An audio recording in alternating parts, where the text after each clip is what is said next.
नमस्कार दोस्तों, मैं सुमित मिश्रा स्वागत करता हूं एक बार फिर से आप सभी का एमजेटी एजुकेशन में। साथियों, चीन पाकिस्तान को पांचवी पीढ़ी का फाइटर जेट देने जा रहा है। पांचवी पीढ़ी का फाइटर जेट मतलब कि स्टील टेक्नोलॉजी वाला फाइटर जेट जो भारत के पास नहीं है। ऐसे में भारत की चिंताएं बढ़ गई हैं कि भाई अगर स्टील टेक्नोलॉजी वाला फाइटर जेट पाकिस्तान के पास आ जाएगा तो अपना रडार उसको पकड़ भी नहीं पाएगा। ऐसे में पाकिस्तान की एयरफोर्स ताकत बहुत ज्यादा बढ़ जाएगी और आजकल के टाइम पर एयरफोर्स का महत्व बहुत ज्यादा बढ़ गया है। लोग पहले एयरफोर्स का यूज करते हैं, उसके बाद थल सेना को भेजते हैं। तो अब ऐसे में भारत के सामने क्या क्या चुनौतियां हैं और इसके पीछे पूरा प्लानिंग क्या है, क्यों चाइना ने पाकिस्तान को ये देने की बात कही है कि अगले आने वाले दिनों में 40 फाइटर जेट देंगे 2 सालों में, वो भी। और ये इतना जल्दी क्यों देने की बात की गई? अमूमन आप कोई डील देखते होगे तो उसमें भी 5-7 साल का टाइम लग जाता है। कोई देश अगर बनाता है, मैन्युफैक्चर करता है उस खास देश के लिए, तो उसमें भी टाइम लगता है, धीरे धीरे करके आते हैं। लेकिन यहाँ पर 40 फाइटर जेट एक साथ देने की बात क्यों कर दिया है चाइना ने, इसको आज की वीडियो में समझेंगे। और इसके बाद भारत के सामने क्या चुनौती आ गई है, अमेरिका किस प्रकार से इसका फायदा उठा रहा है, रूस किस प्रकार से इसका फायदा उठाएगा, आज सब वीडियो में आपको क्रिस्टल क्लियर हो जाएगा। साथ ही साथ जियो पॉलिटिक्स आपको अच्छे से समझ में आएगी, काफी कुछ नॉलेज बढ़ेगा आपका। तो आज के टाइम पर देखोगे कि पूरा मीडिया यही छाया हुआ है कि भाई पाकिस्तान 40 फिफ्थ जनरेशन का स्टील फाइटर जेट प्राप्त कर सकता है चाइना से विद इन 2 ईयर में। एक तो इंडिया वैसे ही टू फ्रंट वार से जूझ रहा है, चाइना भी दुश्मन है और पाकिस्तान भी है। बीच में कुछ ऐसी चीजें आई, कुछ ऐसी डेवलपमेंट हुई ब्रिक्स समिट के दौरान, जब ऐसा लगा कि भारत की और चाइना की क्लोजनेस बढ़ रही है, हो सकता है दोनों युद्ध स्थिति से थोड़ा सा दूर हट जाएं, युद्ध ना करें। लेकिन अभी बीच में एक पेंटागन से एक रिपोर्ट आई है जिसके बाद फिर से खलबली मच गई है। उसको भी आज की ही वीडियो में हम लोग कवर करने वाले हैं। लेकिन आगे बढ़ूं उससे पहले, आप जानते हो आज क्रिसमस डे है और क्रिसमस डे के अवसर पर आपको 80 to 85% का डिस्काउंट दिया गया है एमजेटी एजुकेशन की तरफ से। आप एमजेटी कूपन कोड यूज करके हमारे सभी वीडियो कोर्सेज बहुत ही नॉमिनल कॉस्ट पर, मतलब इतने सस्ते में तो कभी नहीं मिलेगा आपको, इस प्राइस पर आप पा सकते हो। जैसे देखो, जीएस सफलता बैच आपको मिल रहा है मात्र 149 में। सभी सब्जेक्ट जीएस के बिल्कुल डिटेल डिजिटल बोर्ड पर क्लासेस हुई हैं, पीडीएफ भी है डिटेल एक्सप्लेनेशन के साथ। एक एक सब्जेक्ट में 55-55 क्लासेस, 56-56 क्लासेस तक भी हुई हैं। तो आप इस बैच को ज्वाइन कर सकते हो मात्र 149 में।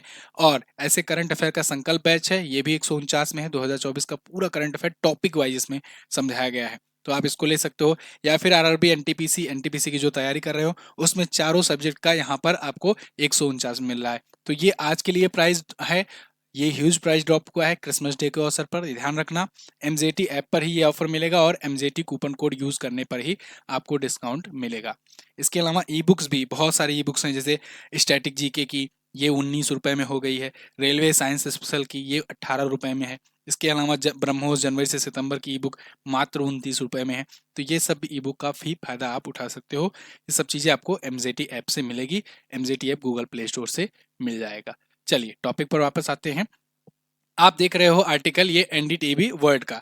अच्छा, कुछ लोग कमेंट करते हैं कभी कभी कि ये न्यूज़ कहाँ से पाते हो या फिर क्या रहता है। तो मैं देखो हर दिन आपको रेफरेंस दिया करता हूँ, अब इसको क्रॉस चेक भी कर लिया करो। कोई भी बातें अपने मन से नहीं बोली जाती है। हाँ, सारी न्यूज़ को, सारी घटनाओं को कंपाइल करके एक स्टोरी टाइप में आपको बताने का प्रयास किया जाता है, जिससे आप वर्तमान समय में चल रहे सिनेरियो को आसान भाषा में समझ सको। जैसे ये देखो 24 दिसंबर का आर्टिकल है, पाकिस्तान में get 45th generation stealth fighter jet from China within 2 year. तो ये एक न्यूज निकल करके आई। ये फाइटर जेट है J-35A। ये जो फाइटर जेट है ना, ये 5th जनरेशन का माना जा रहा है। अपने पास जो है अभी तक का जो हाईएस्ट जो टेक्नोलॉजी वाला, एक है कि सबसे बढ़िया वाला अपने पास जो फाइटर जेट है वो है राफेल। और राफेल जो है वो 5th जनरेशन का नहीं है, क्योंकि राफेल जो है वो 4.5th जनरेशन का माना जाता है, राफेल जो है। लेकिन J-35A जो है ये 5th जनरेशन का पूरा पूरा माना जाता है। क्यों? 5th जनरेशन क्या है, 5वीं पीढ़ी क्या है, या 5G क्या है? तो देखो, फाइटर जेट में 5G, इसका मतलब ये हुआ 5वीं पीढ़ी में अब स्टील टेक्नोलॉजी की बार बार बात हो रही है। 5th जनरेशन में जो फाइटर जेट्स बन रहे हैं वो ऐसे फाइटर जेट्स हैं जो स्टील टेक्नोलॉजी पर काम कर रहे हैं। स्टील टेक्नोलॉजी होती क्या है?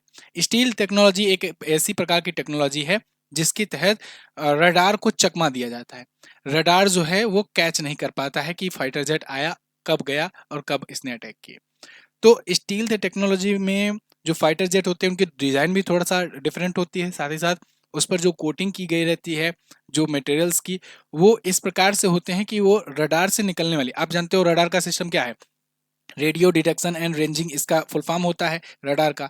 तो इसका कॉन्सेप्ट यही है कि पृथ्वी पर या कहें कि अपने आपके बेस पर एक लगा हुआ होगा एंटीना, वो ट्रांसमिट करता है कुछ रेडियो फ्रिक्वेंसी किरणें।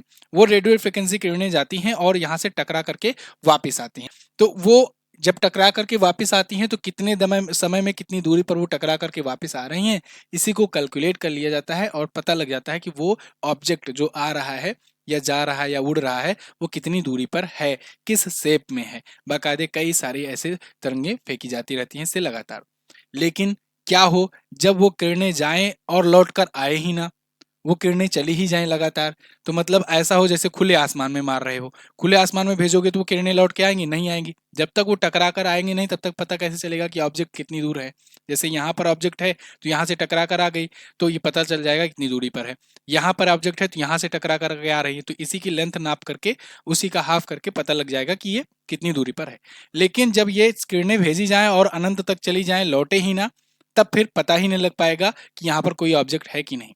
तो ऐसे ही यहाँ पर होता है, इस पे ऐसा कुछ किया जाता है, ऐसी टेक्नोलॉजी होती है जो अभी दुनिया के केवल 2-3 देशों के ही पास है, जिससे जो सिस्टम्स आते हैं, जो भी इंफ्रारेड किरणें आती हैं वो इसको ऑब्जर्व कर लेता है, या तो बहुत ज्यादा वीक कर देता है, कमजोर कर देता है। ठीक है ना, यहाँ पर देखो partial invisibility to radar and other detection, जो भी डिटेक्शन होते हैं उसमें पार्शियल इनविजिबिलिटी हो जाएगी। अब आप कहोगे आंख से देख लेंगे, आंख से नहीं देख सकते भाई, बहुत ये रडार ऑलरेडी कई सौ किलोमीटर दूरी तक ये देखता है, तो ये मापता है। तो आंख से जब तक देखोगे तो इनकी इतनी स्पीड होती है, 2 मैक तक की स्पीड होती है, 1.5 मैक से 2 मैक, कि उतनी देर में तो पहुंच जाएगा और अटैक कर देगा, है ना। तो इसलिए ये रडार की मदद ली जाती है, लेकिन ये पार्शियल इनविजिबिलिटी के कारण समझ में नहीं आता कि ऑब्जेक्ट कौन सा है। तो ये स्टील्थ टेक्नोलॉजी है और आजकल लोग इसी पर चर्चा करे हुए हैं और इसी पर लग पड़े हुए हैं 5वीं पीढ़ी का विमान बनाने में। लेकिन सफलता भी मिली है केवल 2 से 3 देशों के पास, गिने चुने देशों के पास। जैसे जैसे अब पहले तो F-35 था अमेरिका का, उसके बाद सुखोई 57 आया रसिया का, इसके बाद अब चाइना ने भी डेवलप कर लिया था। चाइना ने J-35A बनाया, और उसका कंपैरिजन अगर करें इससे, लगभग लगभग ये सिमिलरिटीज इसमें है F-35 से, अमेरिका वाले से। कहा जाता है कि चाइना ने रिवर्स इंजीनियरिंग करी हुई है या कुछ डेटा वगैरह चुरा करके ये वैसे ही अमेरिका की कॉपी बनाने की प्रयास किया है। चाइना वाले आप जानते ही हो कॉपी करने में कितना ज्यादा एक्सपर्ट है। अब यहाँ पर बात आती है कि चलो ये सब तो ठीक है, पाकिस्तान को देने से इंडिया को कैसे नुकसान। तो देखिए स्टील्थ टेक्नोलॉजी वाला अगर पाकिस्तान के पास आ जाएगा ना, तो पाकिस्तान की एयरफोर्स ऐसे ही एक कदम आगे हो जाएगी इंडिया से। इंडिया के पास ऑलरेडी कमी है। वैसे तो अगर कंपैरिजन करेंगे इंडिया की एयरफोर्स और पाकिस्तान की एयरफोर्स में, तो यहाँ नंबर्स में तो अच्छा दिख रहा है, भारत यहाँ पर आगे लीड कर रहा है। लेकिन इंडिया को ये भी तो देखो, इंडिया टू फ्रंट वार पर है। पाकिस्तान जो है ये भारत से ही एक प्रकार से ऐसा एयरफोर्स वाला टाइप का युद्ध करने के लिए है। मतलब उधर अफगानिस्तान से तो इनको एयरफोर्स की यूज करने की ज्यादा जरूरत है नहीं, एयर स्ट्राइक करना होता है 2-4 फाइटर जेट भेज करके कभी कभी छुट्टा मुट्टा कर लेते हैं, लेकिन इनको केवल भारत से ही लड़ना है। इधर इंडिया को पाकिस्तान को भी देखना है, चाइना को भी देखना है, और टू फ्रंट वार है। तो ऐसे में भारत के पास क्या क्या अवेलेबिलिटी है, भारत के पास जो भी फाइटर जेट्स हैं ना, उसमें दिक्कत ये है कि इसमें अपने हैं मिग 21, मिग 29, ठीक है 21, मिग 29, इसके अलावा सुखोई, मिराज 2000, सुखोई MKI-30, ठीक है ना। तो ये सब फाइटर जेट हैं, और इन सब में ये सभी ना बहुत पुराने हो चुके हैं। अब इसमें आप देखो मिग 21 जो है ये 60 के दशक में यूज किया करता था रसिया, 60 के दशक में। इसे उड़ता ताबूत भी कहते हैं, फ्लाइंग कॉफिन कहा जाता है। क्यों? क्योंकि इसके बहुत सारे क्रैश के मामले आए हैं दुनिया भर में, हालांकि बहुत ज्यादा यूज भी हुआ है। लेकिन आप सोचो 40-50 साल, 70 साल अब हो गए हैं, 60 साल 1960 के दशक से आप देखोगे तो 70 साल पुराना फाइटर जेट अगर हम लोग यूज करेंगे तो फिर दिक्कत तो होगी, घटनाएं तो आएंगी ही। अब मिग 21 जो है इसको सिलसिलेवार तरीके से इंडियन एयरफोर्स हटा भी रही है, मतलब धीरे धीरे इसको रिटायर कर रही है। लेकिन एक साथ नहीं रिटायर कर सकती। क्यों? क्योंकि एक साथ अगर रिटायर कर देंगे तो ऑलरेडी कमी चल रही है, अभी आवश्यकता है भारत के पास, इंडियन एयरफोर्स के पास, ये आवश्यकता और तेज बढ़ जाएगी। और ऐसे में इसका फायदा उठा सकते हैं पड़ोसी देश, जो दुश्मन देश हैं, कि भाई इनके पास फाइटर जेट है नहीं, इन्होंने रिटायर कर दिया है, चलो अटैक कर दो, है ना। देखो भारत के अगर सिनारियो देखोगे ना आज के टाइम पर, तो इंडिया के पास जो है इंडियन एयरफोर्स के पास 42 स्क्वाड्रन की जरूरत है, मांग है, और भारत के पास 32 स्क्वाड्रन जो है ये वर्तमान में अवेलेबल है। ये अवेलेबिलिटी है और ये है मांग, डिमांड है। इंडियन एयरफोर्स ने कई बार डिमांड करी कि भाई डिफेंस बजट बढ़ाओ, इंडियन एयरफोर्स की स्ट्रेंथ बढ़ाओ, लेकिन मुफ्त के फ्रीवीज बांटने में गवर्नमेंट जो खर्चा करती है वो कहाँ यहाँ पर एयरफोर्स वगैरह में करेगी। और वैसे भी गवर्नमेंट को लगता है कि कहाँ इतने जल्दी युद्ध होने वाले हैं, लेकिन बस एक चिंगारी की देरी है। आप अब आज के टाइम पर तो एक न्यू नॉर्मल आ गया है। न्यू नॉर्मल शब्द मैंने आपको एक बार बताया था ना। न्यू नॉर्मल क्या होता है कि अब कोई देश किसी देश पर अटैक कर दे रहा है तो ये आज के टाइम पर बहुत नॉर्मल माना जा रहा है। ये एक नए नॉर्मल पर दुनिया जी रही है। नहीं तो आप सोचो कि छोटी मोटी जब भी कोई घटना हो जाती थी तो बड़ी न्यूज़ बन जाया करती थी। आज के टाइम पर देखो दुनिया में बहुत सारे देश हैं जो आपस में भिड़ रहे हैं, लड़ रहे हैं, लेकिन कोई न्यूज़ ही नहीं बन रही। वो नॉर्मल हो गया है अब। तो ये एक न्यू नॉर्मल की तरफ दुनिया बढ़ रही है, और इस न्यू नॉर्मल में अगर हल्की सी भी चिंगारी लगी और इंडिया की तरफ ऐसा हो गया कुछ, इंडिया खुदा न खास्ता ऐसा करे कुछ, लेकिन तब यहाँ पर एयरफोर्स की कमी नजर आएगी। और यहाँ पर जो अभी के टाइम पर 32 स्क्वाड्रन है, एक स्क्वाड्रन में वैसे आपको बता दें, एक स्क्वाड्रन में 20 से लेकर के 24 जो है फाइटर जेट्स होते हैं, लेकिन डिमांड अभी 42 स्क्वाड्रन के है, क्योंकि अपने लोग टू फ्रंट वार से जूझ रहे हैं। तो ऐसे में ऑलरेडी इतनी कमी है, तो एक साथ अगर मिग 21 रिटायर करने लग जाएंगे तो और कमी आ जाएगी, मिग 29 रिटायर करने लग जाएंगे तो और कमी आ जाएगी। इतने मुश्किलों के बाद, इतना ज्यादा आरोप प्रत्यारोप के बाद तो 36 तो राफेल खरीद करके ला पाए हैं, और वो भी 4.5 जनरेशन का टेक्नोलॉजी वाला है। तो अब ऐसे में J-35A जब ये चाइना दे देगा पाकिस्तान को, तो पाकिस्तान एक कदम आगे ही बढ़ गया भाई। और पाकिस्तान छोटू सा देश, प्लस उसको केवल सिंगल फ्रंट वार करना है। तो ऐसे में चिंताएं इंडिया के बढ़ गई। अब आप सोचोगे कि इंडिया में यार स्पेस टेक्नोलॉजी में इतना बढ़ गए हैं, बाकी सब चीजों में बढ़ गए हैं, इंडिया क्या खुद का नहीं बना सकता है? बना सकता है। इंडिया बना तो सकता है, लेकिन क्या है ना कि टेक्नोलॉजी लोग शेयर नहीं करते हैं। जो सब बड़े बड़े देश हैं वो लोग टेक्नोलॉजी शेयर करते नहीं है। डीआरडीओ जो है, भारत की defence research and development organisation, DRDO AMCA बना तो रहा है, लेकिन अभी इसमें समय लगेगा। एएमसीए मतलब होता है एडवांस मीडियम कॉम्बैट एयरक्राफ्ट। ये भारत का 5G टेक्नोलॉजी वाला एयरक्राफ्ट है, लेकिन अभी इसमें टाइम लगेगा। देखो अब इसमें भी ये राजनीति की भेंट कई बार चढ़ा, टाइम बहुत लग गया। इस पर शुरुआत तो हुई, लेकिन उतना तेजी से प्रोग्राम चला नहीं, बार बार ठंडे बस्तर में चला जाता था। तो यहाँ पर देखो 2022 में फिर जब इसकी आवश्यकता बढ़ी, फिर से तेजी से इस पे काम शुरू हुआ, गवर्नमेंट अप्रूवल प्रोग्रेस होता रहा, मिलता रहा। अब कहा जा रहा है कि 2028-29 तक इसका प्रोटोटाइप बनकर के तैयार हो जाएगा, एक बनकर के तैयार हो जाएगा। और इसको अगर हम लोग स्क्वाड्रन के रूप में चाहते हैं, मतलब चाहते हैं अगर कि 30, 40, 50 या 100 की संख्या में बनाएं, तब तो लग जाएगा 2034-35 तक ये आने में। तो 2034-35 यहाँ बात हो रही, यहाँ 2 साल में चाइना इसको 40 देने की बात कर रहा है। तो ऐसे में तो हम लोग पीछे हो जाएंगे। फिर कौन सा ऑप्शन है? इसके अलावा कौन कौन से ऑप्शन है? इसके अलावा साथियों अपने पास 2 ऑप्शन है। एक तो हम लोग चाहे अमेरिका के पास जाएं, दूसरा ऑप्शन है रूस के पास जाएं। अब ये दोनों भी भली भांति जानते हैं, इसीलिए दोनों चाहते हैं कि हमारी तरफ आए, क्योंकि ये फाइटर जेट 5G टेक्नोलॉजी इतना आसान है नहीं कि छोटा मोटा में मिल जाए, कम दाम में मिल जाए, बहुत महंगे महंगे आते हैं।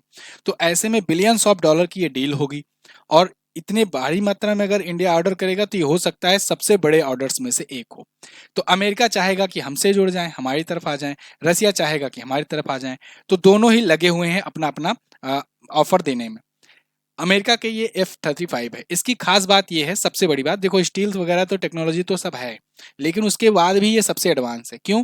क्योंकि इसमें वर्टिकल लैंडिंग की और वर्टिकल इसका टेक ऑफ का एक ऑप्शन है। Vertical landing, vertical take off का क्या मतलब? अमूमन फाइटर जेट या एयरप्लेन आप देखते होगे कि ऐसे लैंड करता है और ऐसे आकर के टेक ऑफ करता है, एक रनवे उसकी जरूरत होती है।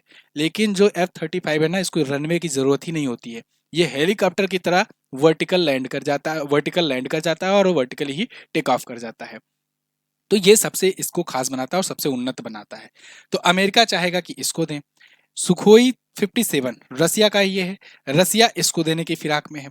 इंडिया के रसिया के डिफेंस के रिलेशन काफ़ी अच्छे रहे हैं, इतिहास में भी काफ़ी ट्रस्टेबल रहे हैं। सुखोई का हम लोग MK-30 यूज़ भी कर रहे हैं, MKI-30, तो वो यूज़ कर रहे हैं, उसी का उन्नत संस्करण ये सुखोई 57 है। तो इसको भी हो सकता है इसको लिया जाए। इसीलिए रूस अपनी तरफ मिलाने में लगा हुआ है इंडिया को, इधर यही बात खल रही है अमेरिका को। इसलिए अमेरिका चाहता है कि रूस ज़्यादा क्लोज ना हो जाए, ठीक है, इंडिया के। इसीलिए तरह तरह के बीच बीच में आरोप प्रत्यारोप लगाता रहता है इंडिया पर, या बीच बीच में में कड़वाहट बढ़ाने की कोशिश करता है। और इसी कड़ी में मैंने आपको बताया कि रूस की मदद से चाइना और इंडिया का मेल मिलाप भी हो रहा था बीच में। और अब ये मेल मिलाप होने से रसिया, चाइना, इंडिया ये तीनों और क्लोज हो जाएंगे। ब्रिक्स जो है एशिया में बहुत ज़्यादा मजबूत हो जाएगा, G7 को पीछे कर देगा, टक्कर देगा। तो ये सब चीज़ें तो होंगी ही। अमेरिका को लोग साइड लाइन कर देंगे तो अमेरिका की प्रभुसत्ता खत्म होने लगेगी। रसिया को जो साइड लाइन करने की कोशिश में था अमेरिका, वो अब हो नहीं पाया है, सक्सेस हो नहीं पाया उसमें। तो इसलिए अब ये कहा जा रहा है, पेंटागन की जो ये रिपोर्ट आई थी, ये हो सकता है अफवाह हो।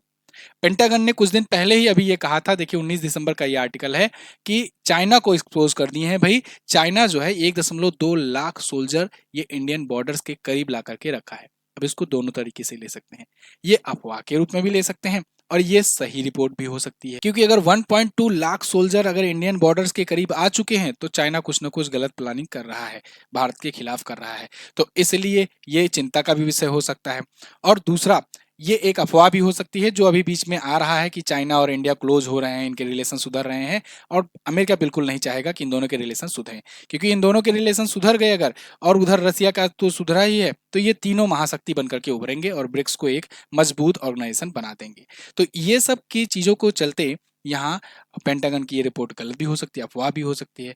फिलहाल इंडिया और चाइना, इंडिया को सतर्क रहना चाहिए। ऐसा भी नहीं है कि चाइना बहुत अच्छा दोस्त है, चाइना ने ऐसे ही दोस्ती इंडिया चाइना भाई भाई कह के एक बार धोखा दिया था 1959 में, तो फिर से भी कर सकता है, आदत से बाज थोड़ी ना आएगा। तो इसलिए सतर्क भी रहना है, साथ ही साथ अपने डिफेंस चीजों को बढ़ाना है।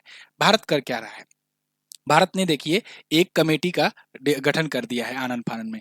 भारत को जब ये रिपोर्ट पता लगी तो देखिए 22 दिसंबर का ये आर्टिकल है, इसमें गवर्नमेंट ने कहा है कि हम एक कमेटी फॉर्म कर रहे हैं to look into Indian air force overall capability development. Indian air force की कैपेबिलिटी कैसी है, क्या डेवलपमेंट है, क्या तरीके हो सकते हैं, किससे डील करनी चाहिए, किसकी तरफ जाना चाहिए हम लोग को, या फिर अपना वाला जो है वो जो AMCA बन रहा है वो कितना समय लेगा। इन सब पर एक कमेटी का गठन किया गया है जिसमें भारत के जो रक्षा सचिव हैं वो इसके अध्यक्ष बनाए गए हैं, राकेश कुमार सिंह जी, ठीक है ना, इस कमेटी के। तो भारत ने स्टेप लिया है, हालांकि देर से लिया है, लेकिन ये चीजें जो है अफवाह न्यूज आने के बाद अगर ऐसा कर रहा है तो ये गलत ही बात है, इससे पहले ये डिसीजन लेकर के करना चाहिए था। फिलहाल आपकी क्या राय है, आप लोग इस मुद्दे पर कमेंट करके जरूर बताइएगा। ये हमारी वीडियो थी। एक क्वेश्चन है आपसे, भारत और पाकिस्तान के बीच लगने वाला जो सीमा है, बॉर्डर है, वो क्या कहलाता है? कमेंट करके बताइए मुझे। और हाँ, जाते जाते क्रिसमस डे ऑफर का फायदा उठाइए, MZT कूपन कोड यूज कीजिए, तभी आपको डिस्काउंट मिलेगा। और ये MZT ऐप पर ही आपको मिलेगा। MZT app Google play store से आप डाउनलोड कर सकते हो, वीडियो कोड सेक्शन में ही आपको ऑप्शंस मिल जाएंगे। थैंक यू सो मच, मिलेंगे अगली वीडियो में, तब तक के लिए नमस्कार, जय हिंद, वंदे मातरम।